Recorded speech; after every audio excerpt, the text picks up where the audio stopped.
Dans ce programme que vous propose la fréquence de la paix. Dans les calendriers reprenant les matières à traiter pour la session de mars, figure aussi la loi sur la nationalité et la loi sur la révision de la Constitution. Ces deux textes sont respectivement classés en 15e et 16e position en ordre utile. S'agissant notamment de la loi sur la nationalité, la SENCO est claire. Cette loi menace la cohésion nationale et est dangereuse même pour ceux qui sont au pouvoir parce que ça risque d'être une bombe contre eux-mêmes.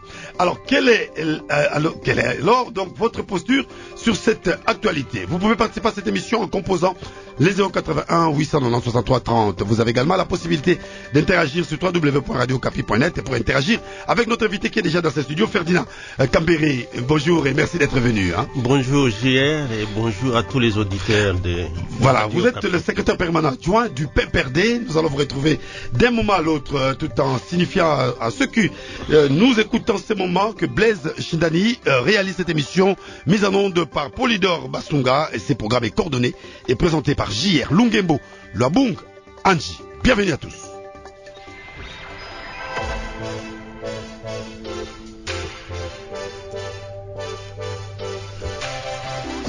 Si vous avez manqué une édition du journal en français et en langue nationale de Radio Okapi, ou encore la chronique Coronavirus et le journal de sport,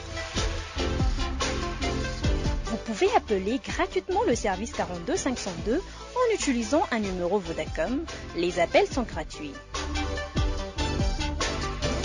Composez les 42 502 et choisissez le menu de Radio Okapi en appuyant sur 3 après le message de bienvenue. N'oubliez pas, les appels sont gratuits en utilisant un numéro Vodacom. Radio Okapi, encore plus proche de vous pour mieux vous servir. Voilà, une fois encore, merci de votre fidélité à Radio Okapi. Monsieur Ferdinand Cambéré, vous avez suivi l'actualité comme nous. Est-ce opportun aujourd'hui de débattre la question sur la nationalité? Monsieur JR, merci de m'accorder cette opportunité et tous les responsables de la Radio Okapi pour s'intéresser à cette question vitale. C'est une question vitale quand on parle de la nationalité. Et laissez-moi peut-être vous surprendre, c'est lorsque vous m'avez invité que la première fois ce matin, j'ai lu la proposition de loi et j'ai encore les larmes qui coulent et les cœurs qui saignent.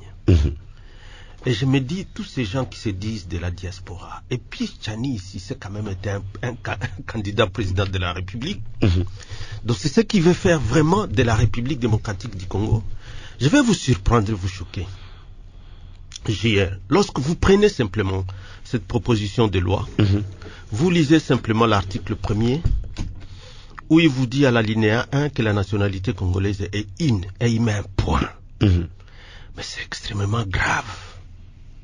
Donc moi-même, je n'en parlais que comme ça à l'air, que par rapport à ce qu'il disait, qu'il voudrait, parce que c'est ça la publicité, qui voudrait, lui, finalement, verrouiller l'accès au poste du président de la République, et il ne voudrait qu'il soit candidat que ceux qui sont de père et de mère. Et même quand je vous lis ça, vous allez voir l'article 24, son article 24. Okay. Toutefois, pour des raisons de loyauté et de fidélité à la nation congolaise, l'exercice de la fonction du président de la République, du président de l'Assemblée nationale et celui du Sénat n'est réservé qu'aux seuls Congolais nés de père et de mère. Et il met un point. Mais c'est extrêmement grave. Je me demande si il comprend même ce qu'il a écrit. Né de père et de mère, je peux ajouter camerounais. Je peux ajouter américain. Donc, les pères et les mères. Des pères et des mères, et il met un point. Mais voyez la grande propagande des Congolais des pères et des mères. Oui, il n'a pas l'article 24. Oui, mais je suis en train de lire son texte. Je ne sais pas si c'est celui qui est soumis à l'Assemblée nationale. Et je lis un peu Jeune Afrique, lorsqu'il revient sur le rapport de ceux-là qui étaient constitués comme une commission spéciale pour examiner la recevabilité de cette proposition à 2021. je vois des grands professeurs d'université, on cite Njoli, on cite Njoli, on cite Gemanda, on cite Mbata aussi. Qui ont Les constitutionnalistes. qui ont fait le rapport en disant que pour examiner ça, il faut d'abord revoir la Constitution. Et ils se sont arrêtés là. Mais ma foi, une loi doit avoir une intelligence, JR. Mais pourquoi, lorsqu'on évite que cet je article... sache, la loi, c'est une réponse à un problème, un problème de posé société. Un problème de société. Plusieurs juristes ont défilé ici dans ce studio, l'ont démontré noir tout sur ce blanc. qu'ils ont fait pour dire que non, il y aura incompatibilité avec l'article 72 qui donne les conditions pour être candidat président de la République, parce que là, il ne s'arrête qu'au point 1 il faut être congolais d'origine. Il faut avoir la nationalité congolaise d'origine pour être candidat. Point. C'est là où ça s'arrête. Mais quand vous prenez notre article 10 congolais de la Constitution, JR, vous allez voir. L'article 10, la nationalité congolaise est inexclusive. Point. Tu vois déjà, il a escamoté un mot ici. L'exclusivité. L'exclusivité. Et quand vous lisez son alinéa D, je vais vous montrer la gravité. Donc, lui escamote le mot exclusif qui est dans la Constitution. Et puis, la définition qui est dans la Constitution, c'est que elle ne peut être détenue concurremment avec une autre. Alors, troisième, la nationalité congolaise est soit d'origine, soit d'acquisition individuelle. On définit maintenant qui est congolais d'origine. Et congolais d'origine, toute personne appartenant aux groupes ethniques dont les personnes et les territoires constituaient ce qui est devenu le Congo présentement, la République démocratique du Congo à l'indépendance. Voyez maintenant la manipulation, où on voit un homme, et là je comprends.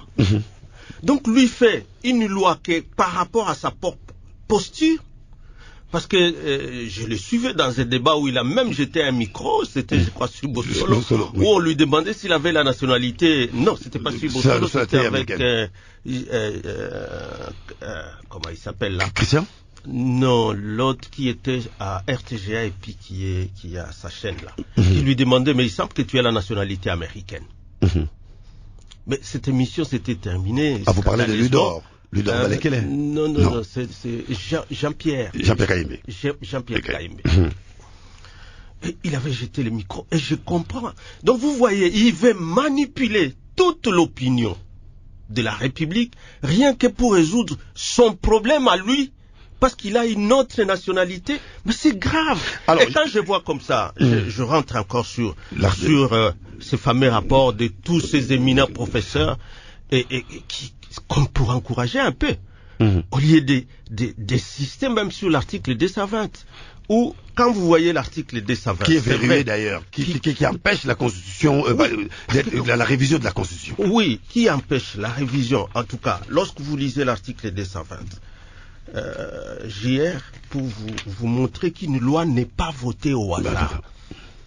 Il y a toujours une intelligence lorsqu'on vote une loi. L'alinéa premier, vous allez voir que on dit la forme républicaine de l'État, les principes du suffrage universel, la forme représentative du gouvernement, le nombre et la durée des mandats du président de la République, l'indépendance du pouvoir judiciaire, le pluralisme politique et syndical ne peuvent faire l'objet d'aucune révision constitutionnelle. Ça, c'est par rapport à ce que je viens de citer comme matière.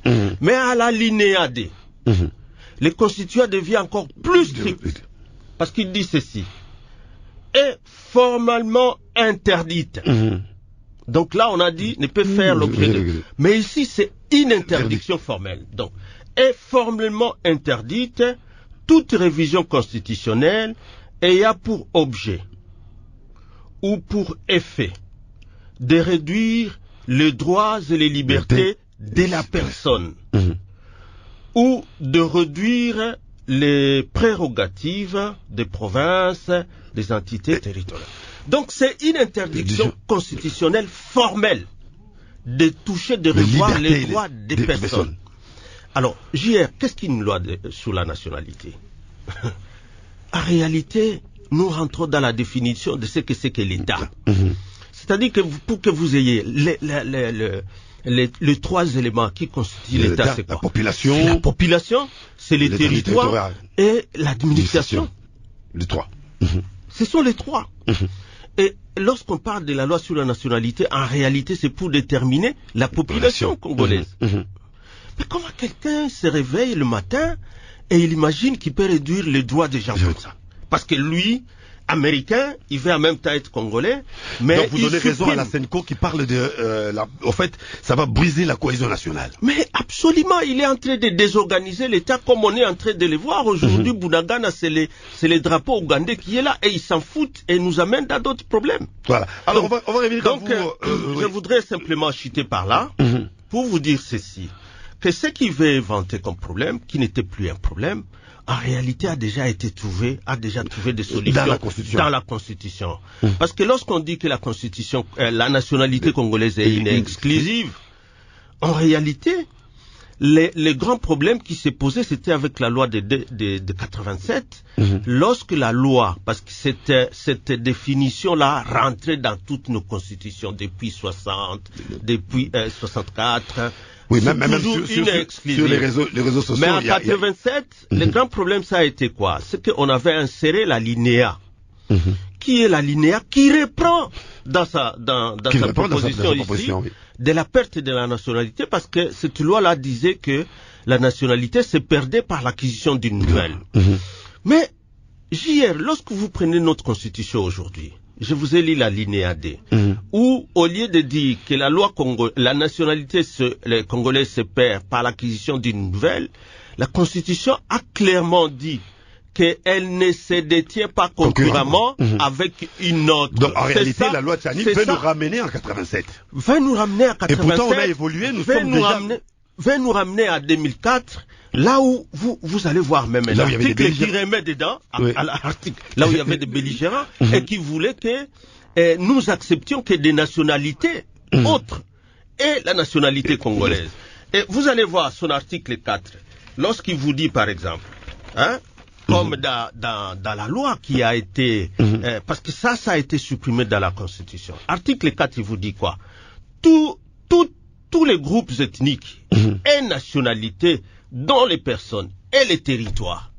C'est extrêmement grave. Donc pour vous estimez que c'est discriminatoire. Parce que le mot ici, nationalité, n'était plus là dans la proposition dans le projet de constitution qui a été élaboré au niveau du Sénat, et on a fait sauter ce mot nationalité. Parce que vous voulez que, parce qu'à ce moment-là, c'était par rapport à ces ressortissants du Rwanda et Burundi qui sont là depuis 60 et que quand ça posait des problèmes. Mais vous voulez maintenant qu'en même temps les Belges qui étaient là, les Grecs qui étaient là, les Portugais aussi, soit des Congolais, mais Tchani veut ramener les gens où? Dans quel débat?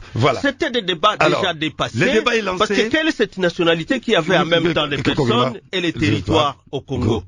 Voilà. Les Belges, merci beaucoup Ferdinand Kambere, le Rwandais, le Burundais. On va ouvrir les standards. Non, avec l'Union sacrée, moi je vois que... On va revenir, on continue l'émission. On va prendre Calo, Deo, Alidor, Franck et vous qui venez à peine de nous rejoindre. Vous pouvez aussi composer les 081 890 63 30 ou encore les 081 890 49 69. Parole aux auditeurs. Parole aux auditeurs, J.R. Lungembu. Voilà, on parle de l'opportunité de cette loi au cours de cette session de mars, telle que repris parmi les matières à traiter lors de cette session. Alors on commence avec vous, Kalonji, vous êtes avec nous depuis Mbujimaï. Bonjour et bienvenue dans Parole aux auditeurs. Bonjour monsieur JR, bonjour à votre invité Ferdinand Kambere, et je salue tous les Congolais de père et de mère. Je commence par dire, le salon peut accueillir tout le monde, mais la chambre est réservée aux intimes. Monsieur J.R., les matières telles qu'on a proclamées, moi je les soutiens parce que ça fait partie de tant de matières déjà traitées et que les Congolais véritables doivent prendre en considération et soutenir. Monsieur Gier, vous savez de tout ce que votre invité a parlé, Monsieur Camber, que je respecte, je ne vois pas, il se reproche de quoi? Parce qu'aujourd'hui, tout le monde, tout Congolais disent il y a infiltration, même au niveau des sommets de l'État. Si aujourd'hui on cherche à verrouiller effectivement ce qui se passe aujourd'hui pour garder notre souveraineté, moi je ne vois pas les problèmes. Je reviens, je pense. Oui, mais Kalo, à quel niveau il y a eu infiltration? Si nous partons des 60, depuis l'indépendance jusqu'à aujourd'hui, on a connu Mobutu congolais, on a connu Kabila les pères congolais, on a connu Joseph Kabila congolais, on a Tshisekedi congolais. Monsieur Gier, je vous dis une chose. Si nous avons connu ces gens-là, mais je vous pose la question, une petite question simple. N'est-ce pas dans ces pays où nous avons vu un chef d'état-major rwandais qui a chapeauté... Mais la loi Tchani ne parle pas de chef d'état-major, la loi Tchani parle de la magistrature suprême. Mais excusez-moi. Si nous pouvons revenir avec Mobutu, je commence par Mobutu parce que je maîtrise une histoire. Quand vous prenez la Banque centrale du Congo, il y a une disposition au niveau de la Banque centrale pour devenir gouverneur de la Banque centrale. Ça, c'est au niveau le plus bas. Mais quand nous parlons de la magistrature, Kaloji, restons dans la magistrature. Une question de curiosité. Une loi est proposée, un projet de loi est proposé pour répondre à un problème de société. Quel est le problème qui s'est posé? Quel est ce président qui s'est infiltré? Mais apparemment, vous voulez m'amener Non, on ne veut pas vous amener quelque part. Nous voulons on veut ressortir le problème qui s'est posé de la loyauté dont parle Tchani. Mais c'est sûr. Moi, je me dis ceci. D'abord, évitons le problème de citer Tchani. Parce que je vois M. Campbell comme s'il y a un problème avec Tchani. Si une loi, une matière a été déjà retenue au niveau de l'Assemblée nationale. Voilà, vous estimez que le Parlement a le droit de traiter ça. Merci beaucoup. Mais est-ce que l'opportunité de cette loi, pour vous? L'opportunité est là parce que nous avons vu que dans ce pays, il y a des gens même qui veulent aujourd'hui la diriger ce pays. Ce pays appartient aux Congolais, M. Gère. Moi, je soutiens que le problème... Merci beaucoup. L'histoire nous renseigne que les Congolais ont dirigé ces pays. Ben, alors, je ne sais pas, c'est à vous d'évaluer quel a été le bilan. Merci beaucoup, Kalo. Deo Gracias, vous êtes à Lubumbashi. Bonjour, Deo. Hier, bonjour à Monsieur Ferdinand Kambere. Oui, bonjour. Et merci beaucoup de m'avoir associé à ce débat parce que c'est un dossier qui est à la une. Et de mon humble avis, je pense que je serai très clair par rapport à mon intervention. Moi, je pense que d'abord, une loi ne peut pas avoir un caractère discriminatoire. Une loi aussi ne peut pas avoir un caractère personnel. Ça, c'est de un.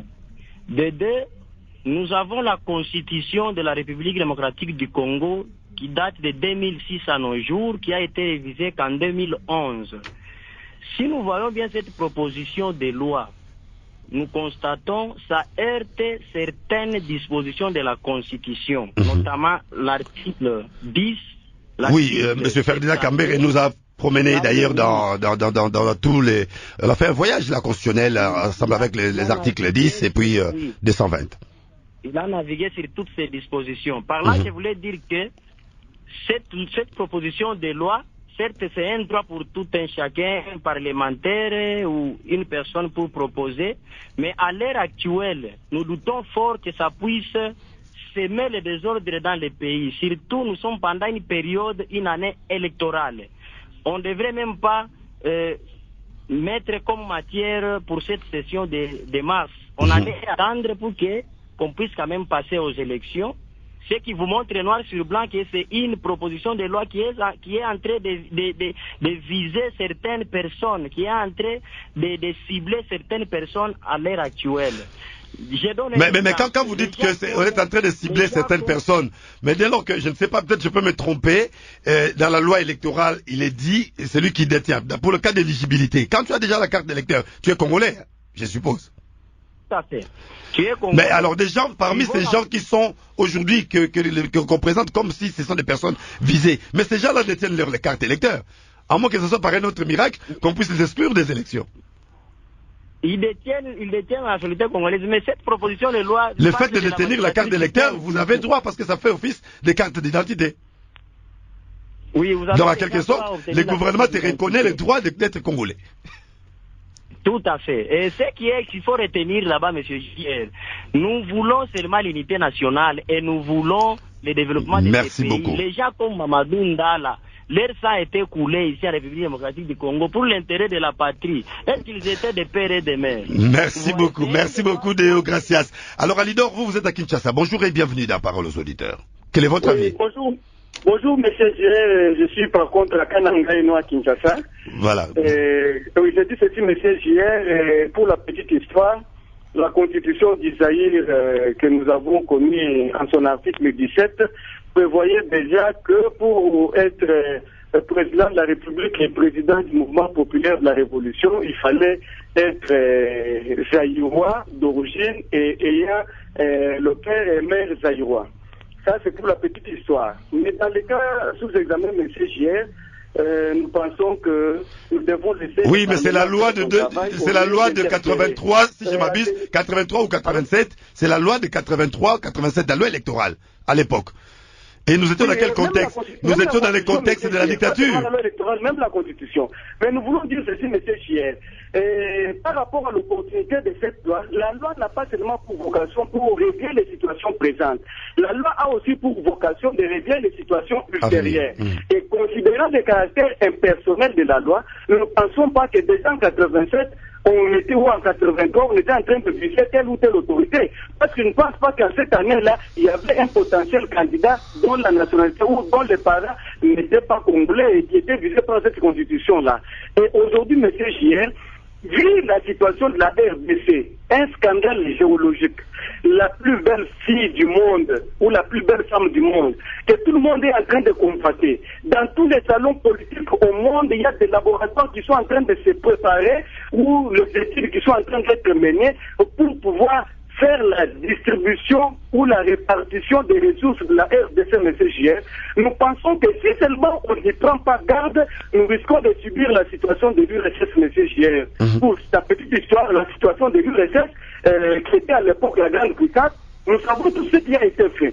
Et aujourd'hui, si on ne verrouille pas certains postes dans notre pays, nous allons un jour vivre si par la sécession, mais nous allons vivre la division de ce pays. Voilà, alors Alidor, parce que votre préoccupation, elle est très directe, je donne la parole à mon invité.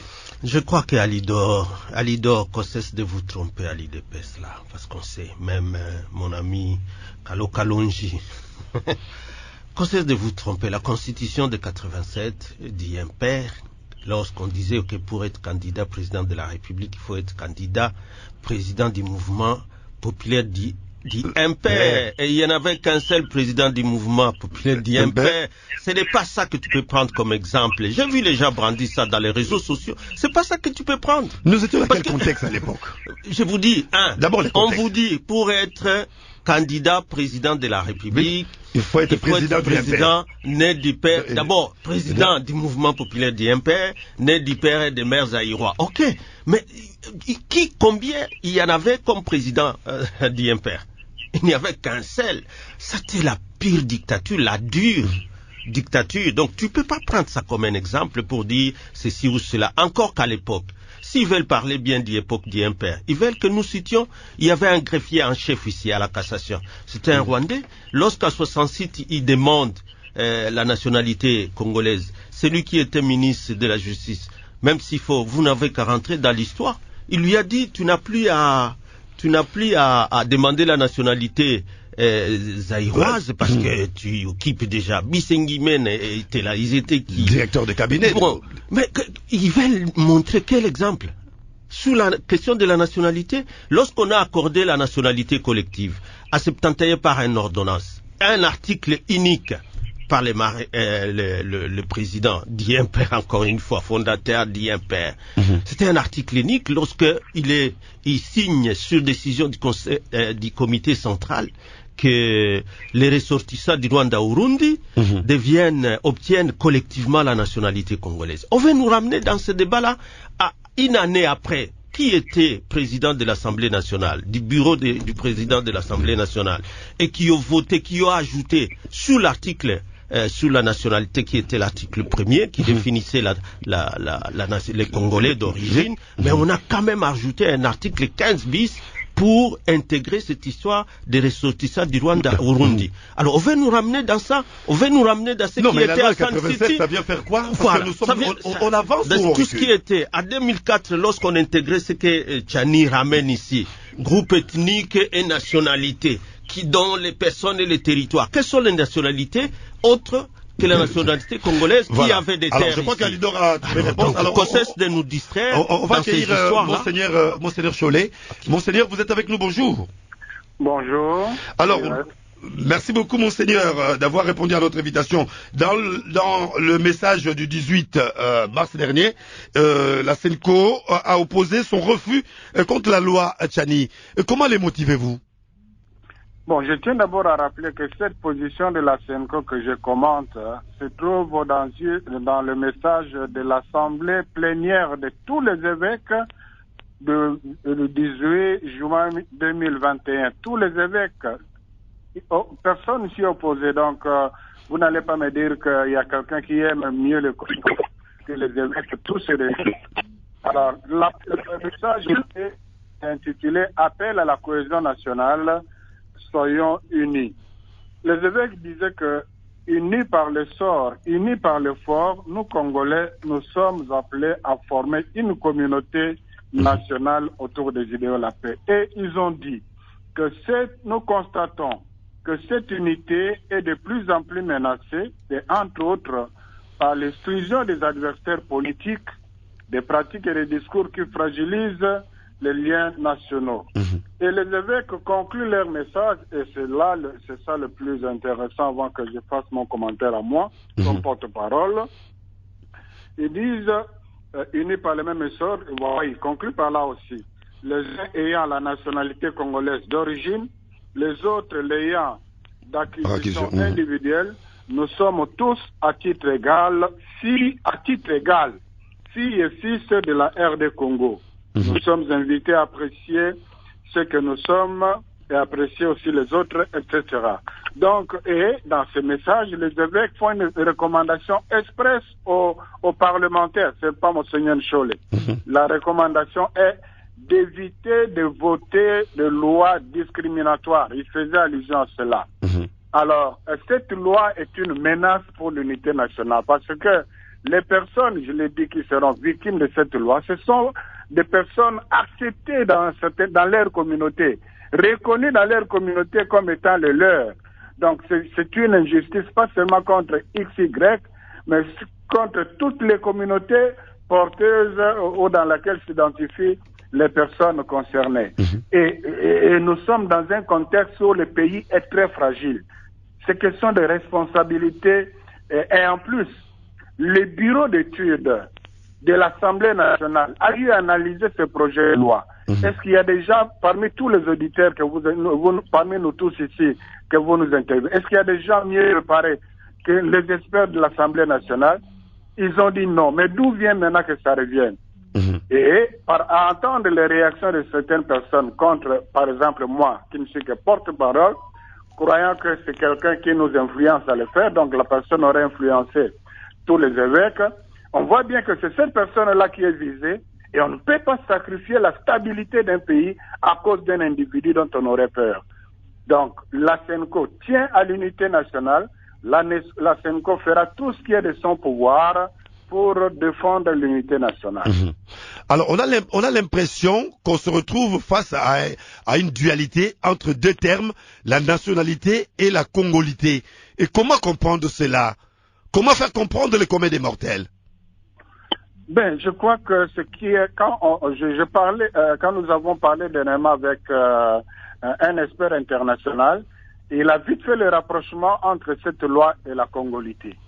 Donc, c'est-à-dire dans le concept congolité, on veut considérer que les Congolais d'origine de père et de mère, encore que nous sommes nous-mêmes témoins du fait comment les Congolais de père et de mère sont en train de piller ce pays depuis un certain temps. Si le pays est ce qu'il est aujourd'hui, ce n'est pas à cause des étrangers qui sont à la tête du pays. Donc, regardons nous-mêmes en face. Nous regardons nous-mêmes en face. Ce n'est pas question de catégoriser les gens, c'est question de chaque individu. C'est pour ça que moi j'ai dit, les Congolais, nous nous connaissons. Tout le monde sait que XY n'est pas Congolais de père et de mère. Mais ils n'ont qu'à ne pas voter si c'est ça leur conviction. Mais pourquoi lier ça dans une loi? Ça devient suspect. En ces temps si précis. Ok, donc pour vous, ce n'est pas opportun. Ben, d'aucuns disent que voilà, même les États-Unis, on a verrouillé ces postes de la magistrature suprême. Pourquoi ne pas le faire aujourd'hui? Est-ce que l'exemple évoqué aux États-Unis, ça tient la route? Ça ne tient pas la route. D'abord, le contexte est différent. Le contexte est différent, verrouillé, mais nous savons que Obama, qui est de peau noire, un Africain, dont le parent était de Kenya, était voté. Donc le contexte est différent.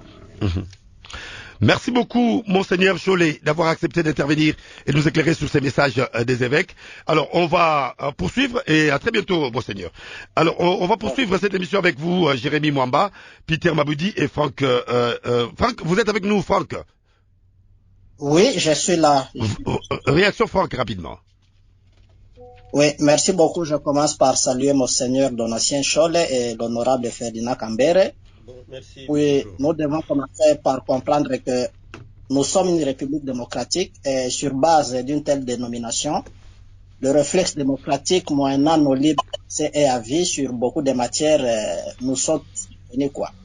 Puis partant de cet aspect, personne ne peut astreindre la liberté de quiconque à penser, à émettre différents avis sur la bonne marche de notre république. Par ailleurs, quant à l'urgence de revisiter ces articles sur la nationalité et surtout quant aux motivations telles que présentées par son initiateur, il y a lieu de nous engager à de vrais échanges citoyens vraiment francs, sans aucune complaisance. Parce que vous venez de le rappeler que depuis les penseurs classiques, chaque loi est proposée en vue de répondre à certains besoins de la société. Donc, on propose une loi par rapport à certaines réalités, on veut compenser, on veut corriger, on veut améliorer. C'est par rapport au vécu des citoyens déterminés d'un état d'une société. Donc, on ne peut pas proposer des lois qui viennent encore créer des problèmes parce que la loi est proposée pour réglementer, pour apporter de l'ordre. Mais seulement par rapport aux motivations. Telles que présentées au début, vous vous souvenez que quand l'initiateur de cette loi... passé dans cette émission.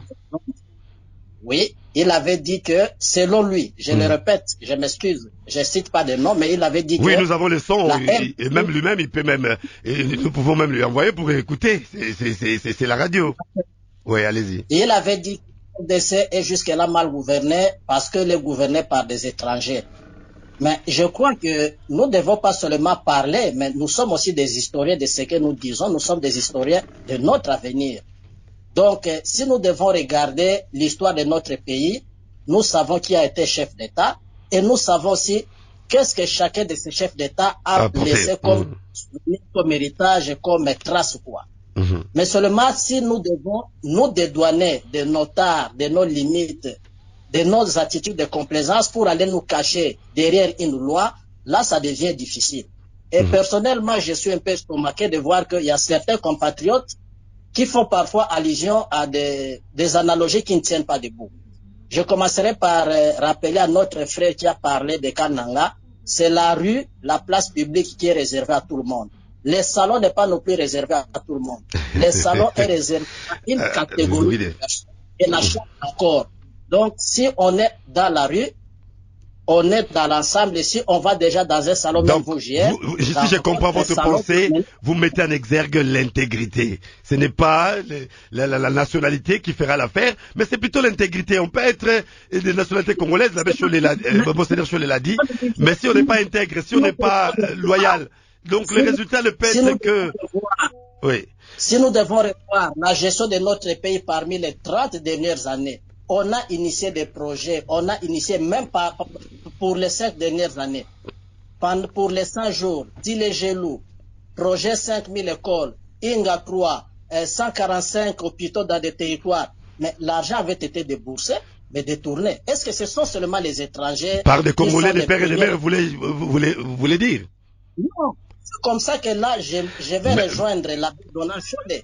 Oui. Je crois que la CENCO a raison de prévenir parce que dans la plupart des cas, Merci Franck, il n'y a plus assez de temps. On va prendre d'autres personnes. Il y a M. Mukobo qui nous a rejoint. Mukobo. Oui, merci beaucoup. Oui.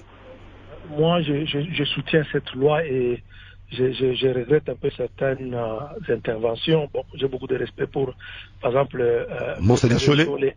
Je crois que... Non, ce n'est pas un abbé, c'est Monseigneur. Oui, je le connais personnellement, je sais que c'est un Monseigneur. Ok, je m'excuse pour ça, mais quand par exemple vous lui posez la question pour les États-Unis, la façon dont il répond, c'est un peu, c'est pas dans la ligne. Mais est-ce que nous, jusqu'à quand devons-nous continuer à vivre dans le mimétisme?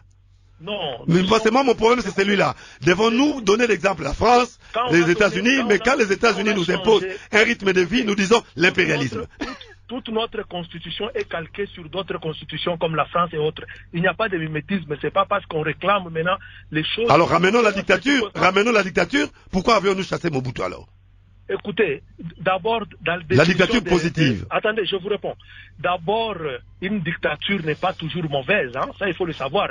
Aujourd'hui, la Libye d'antan et d'aujourd'hui, donc la dictature n'est toujours pas mauvaise.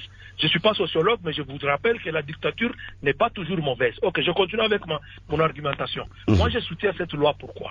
Nous sommes dans des circonstances. Vous avez l'exemple de Mwanga Tchouchou là-bas. Vous avez plusieurs exemples. On vous a demandé s'il y avait quelqu'un qui a dirigé l'armée congolaise, qui est maintenant en train de diriger, la seule personne au monde qui a dirigé dans deux pays l'armée. Donc, comme chef d'état-major, vous avez des cas. Les gens qui soutiennent là, moi je ne comprends pas s'ils sont congolais. On n'a pas dit que ceux qui ne sont pas des pères et des mères ne seront pas congolais. Ils pourront avoir tous les postes, sauf ce qui est stratégique. Quand vous liez ce problème au pillage, écoutez, c'est comme dans ma maison. Mes enfants peuvent piller mes biens, mais moi, si vous, les journalistes, là, vous venez chez moi piller, je vais vous arrêter.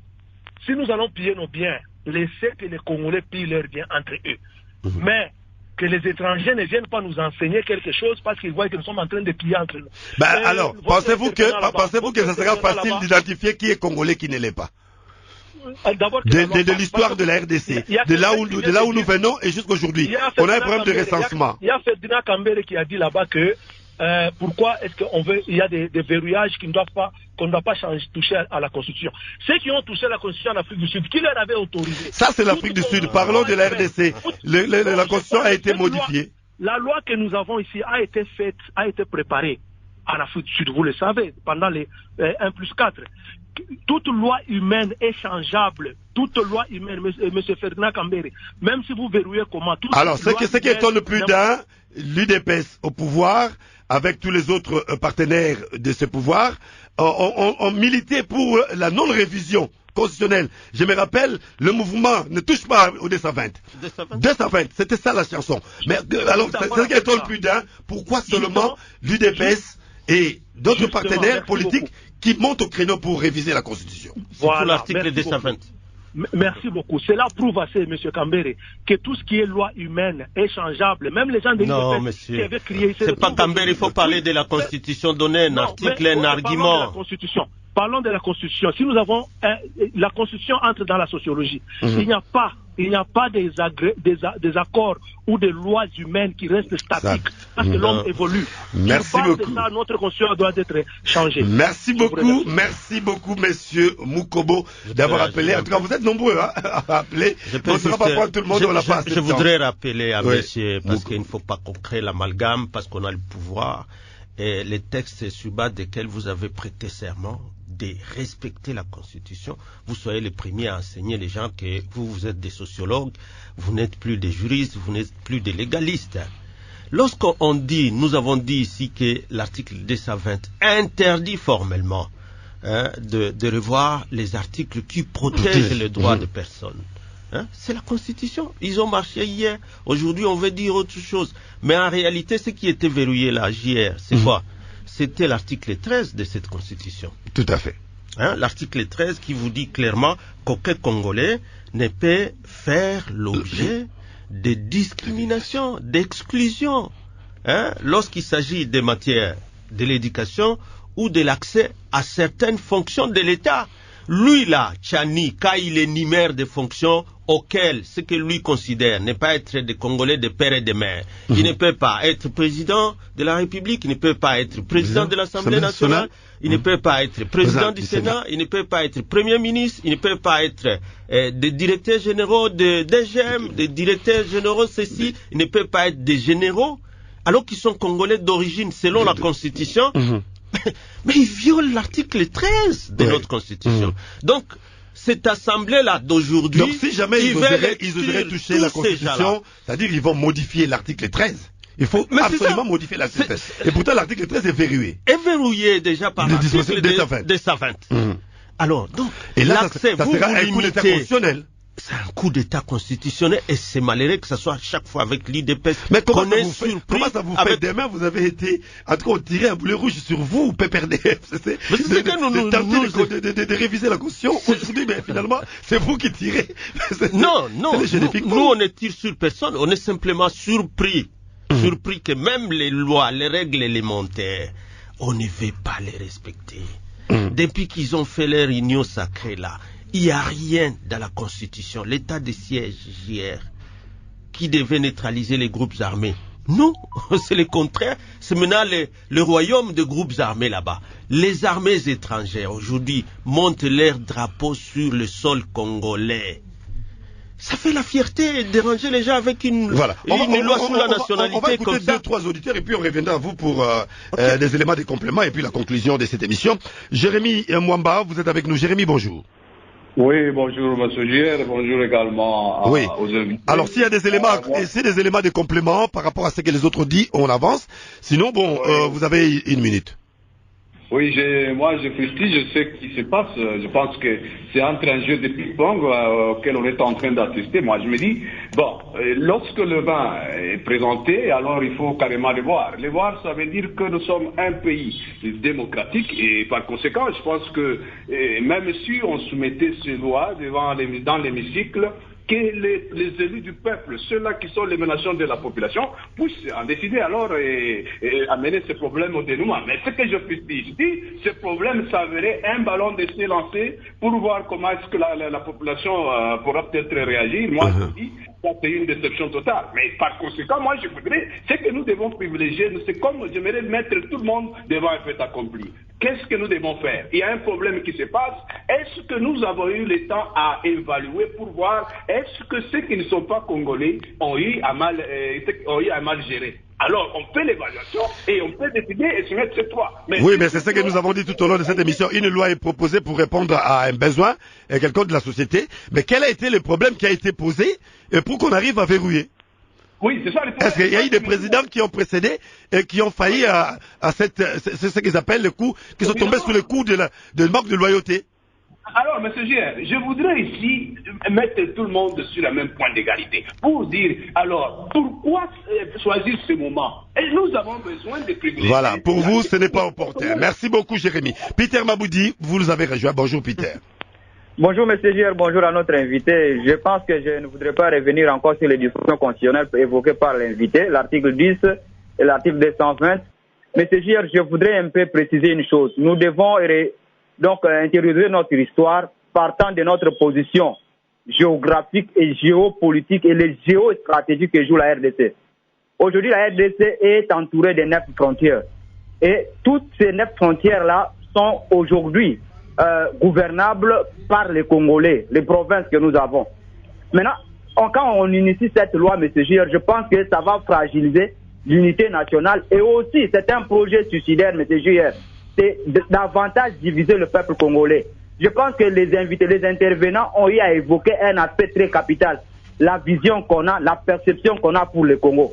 Est-ce que ceux qui ont détruit le Congo, ce sont les étrangers, ceux qui ont détruit le Congo ou ce sont les Congolais eux-mêmes? Et si ce sont les Congolais, qu'est-ce que nous devons faire pour relever cette verrouiller la gestion, la gouvernance et proposer des sanctions. Merci beaucoup, Peter. Alors, je reviens à vous, Ferdinand Kambere. On a quelques minutes pour, au fait, des éléments de complément et aussi conclure cette émission. Mais la question que j'ai posée tout à l'heure à Monseigneur Chollet, là, on a l'impression que la proposition de loi est intitulée la loi sur la nationalité. Mais en réalité, les contenus nous renvoie à la notion de la congolité. Voilà, c'est ça la tricherie encore une fois de Tchani. C'est lui qui a dit que je ne parle pas de Tchani. Mais lui-même, quand il va sur Internet, il retrouve la proposition. Non, ce n'est pas un secret parce qu'on parle de la loi Tchani. C'est lui-même qui continue à la défendre.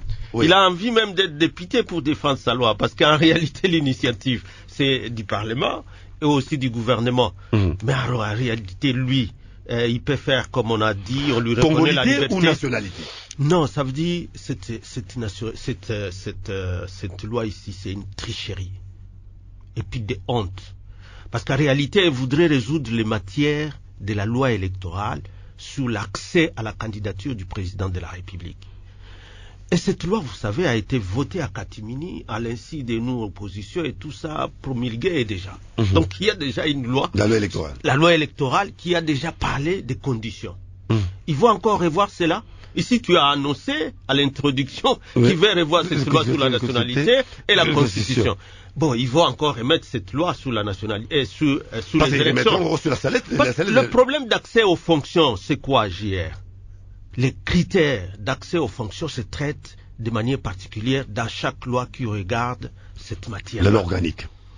Vous ne pouvez pas amener comme ça les critères d'accès à certaines fonctions dans une loi sur la nationalité qui parle de la population, parce que l'objet d'une loi sur la nationalité, c'est déterminer qui sont Congolais. Comment on devient Congolais. Donc ceux qui veulent et aussi être Congolais parce qu'ils ne l'étaient pas. Quels sont les critères qui peuvent faire qu'on perde la nationalité? Donc la question de l'acquisition, la question de la perte. Et quand on a perdu, comment on peut recouvrer? Point barre. C'est ça le contenu d'une loi de nationalité. Sur la nationalité. En principe, c'est une loi sur la population qui définit la population d'un pays.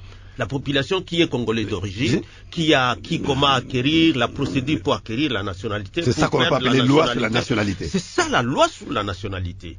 Mais l'accès pour être Premier ministre, l'accès pour être président de la République, la Congolité. L'accès pour être magistrat, c'est dans chaque statut qu'on doit examiner cela, dans chaque loi particulière. Et ici, bon, on voit l'empressement, la pression, qui n'était plus là comme a dit Monseigneur. C'est la loi électorale qui devait parler lorsqu'on parle des candidats. Alors, c'est la loi électorale qui devait le faire. Ils l'ont voté dans la précipitation parce que nous continuons à demander de revenir sur cette loi-là parce que c'était ça. Donc, si je comprends bien, et vous êtes juriste, c'est incompatible. Cette loi, elle est incompatible à la loi électorale. Vous ne pouvez pas aller mettre, comme si c'était maintenant. Parce qu'il y a même d'autres articles. Incompatible à la Constitution, incompatible à la loi électorale. À la loi électorale aussi. Donc, parce qu'on ne peut pas y traiter. C'est une loi de trop, une loi de la honte pour ce régime, encore une fois. Il ne pouvait même pas aller jusqu'à être proposé dans les calendriers de la session. Il pouvait simplement être rejeté. Parce qu'en tant que Tchani, lui peut faire une avant-proposition de loi. Et dès que c'est endossé par un député, ce serait un député avec qui on ferait le débat. Parce que c'est lui qui disparaître. Oui, Tchani devait disparaître, comme les ONG font des avant-projets ou des avant-propositions de loi. L'initiative n'est reconnue qu'aux seuls élus et au gouvernement. Mais pourquoi un individu est devenu si important que tout le reste? Et bon, j'aurais bien voulu avoir un Métis dans cette émission. Nous avons tous les contacts sont restés vains. Mais les métissages encore une fois. Les métis avaient invité une fois Tchani dans un point de presse, dans une conférence de presse. Tchani avait expliqué aux Métis que la loi ne les concernait pas. Mais je ne sais pas si ça a évolué. Bon, je ne sais pas. Ça signifie quoi dans tout ça? Les métissages, c'est les mélanges de beaucoup de choses. Le métissage, tu ne vas voir que la peau blanche et la peau noire. Et les Congolais qui ne sont pas métis, des Congolais d'acquisition qui ne sont pas métis, ou peut-être le mariage d'un Gabonais par exemple avec un Congolais. Ah, voilà. Souvent les gens n'ont pas. J'ai vu comment la question a fait jaser lorsqu'on parlait de l'IGF, qu'il a un père sénégalais. Vous voyez comment on crée comme ça des problèmes inutiles alors que nous avons déjà d'autres problèmes à l'Est là-bas. et que nous ne savons, auxquels nous ne savons pas apporter des réponses attendues par la population, il faut maintenant réveiller d'autres loups ou d'autres gens qui dorment. Donc vous donnez raison à la Senko qui parle de je donne raison la rupture à de la cohésion nationale. Et les commentaires de Monseigneur Chollet et de Monseigneur Chollet justement à cette communication de la Senko. Et je crois qu'il ne faut pas qu'on fasse comme ce qu'on est en train de voir en France ou aujourd'hui en Israël pour une petite loi où il est bien démontré que cette loi-là va à l'encontre de la cohésion nationale, que cette loi-là est une tricherie contre la loi électorale, une tricherie contre la Constitution. Je ne sais pas qu'est-ce qui s'est passé exactement. On veille et que les gens commencent à descendre encore une fois dans la rue, comme on le voit aujourd'hui à Israël. Non, on estime qu'il y a plus je pense qu'en face, il y a plus d'opposition. Je crois qu'ils sont en train de se tromper. La capacité de mobilisation. Ils sont en train de se tromper Hier, c'était les députés qui étaient sur la rue pour empêcher. Mais non, je vous dis, aujourd'hui, cette loi est contre la population. La loi sur la nationalité, c'est la loi de la population. Et lorsqu'on réglemente, vous commencez à catégoriser la population pour dire, vous, parce que vous ressemblez à un peu café au lait ou thym, vous ne pouvez pas être Premier ministre. Vous ne pouvez pas être DG Oui, moi, une fois j'ai été victime aussi. Moi, j'ai été victime au taxé des Rwandais. Je sais pas. Tu vois, par exemple, simplement pour un jugement de faciès. Voilà. Mais c'est très grave. Ouais. Je crois qu'aujourd'hui, ce qu'on doit rechercher, c'est plutôt comment consolider la cohésion nationale. Voilà, je disais, je ne sais pas ce qui s'est passé, ça sera notre conclusion hier, mais la question peut-être d'avoir les informations sur ça. Les ambassadeurs sont allés voir le président de l'Assemblée nationale, de la Chambre basse, pour je ne sais pas si c'est sur cette question, sur cette matière, mais les réseaux sociaux en parlent pour dire que bon, en tout cas, les violons ne se sont pas accordés. Je ne sais pas si cette question. Comment voyez-vous ça? S'ils veulent que la population elle-même cherche à en découvrir dans l'opinion, parce que il faut pas que les gens, j'ai entendu l'autre dire, il faut laisser les députés élire. Non. Que ce soit les décisions de justice, que ce soit les décisions des institutions, lorsque ça ne se marie pas avec l'opinion, ça peut s'écarter un peu. Mais lorsque c'est diamétralement opposé, sachez que c'est la population qui ira dans la rue pour revendiquer son droit. Alors, donc, si je comprends bien, pour vous, Ferdinand Cambéré, cette loi de Tchani énerve les dispositions de l'article 13, énerve également la Constitution à son article 220, et tant d'autres dispositions qui sont verrouillées. Et même la loi électorale qu'ils ont votée, leur propre loi électorale qu'ils ont votée à Katimini. Et c'est incompatible. Bien sûr. Parce que là, ils sont plus ou moins, je parle que des conditions, que des critères pour être accepter cette loi, candidat. C'est revoir aussi la loi électorale tout ça. Et changer aussi les calendriers de toutes les opérations de la CENI. On va tout chambouler. On va tout chambouler. Donc, c'est nous appeler, alors que nous, on demandait qu'il y ait un consensus pour que le processus électoral soit sauvé. Mais ici, on veut tout chambouler. Ça veut dire maintenant là, ce sera encore les Belges. On va encore se demander est-ce que des Grecs qui étaient là avant 60, ils deviennent maintenant des Congolais parce qu'il dit groupe ethnique et nationalité. Et nous ne risquons pas d'aller en médiation, dialogue. Voilà, de quelle crainte, redoute, c'est là. C'est extrêmement grave. Oui. C'est ça le problème de. Parfois, il faut laisser les matières aux spécialistes et gens qui ont fait des études. Donc les bureaux d'études de l'Assemblée qui avaient payé. Lorsque vous n'êtes qu'économiste, vous êtes professeur en économie, allez, donnez tout ce que vous pouvez, mais dans les domaines que vous maîtrisez.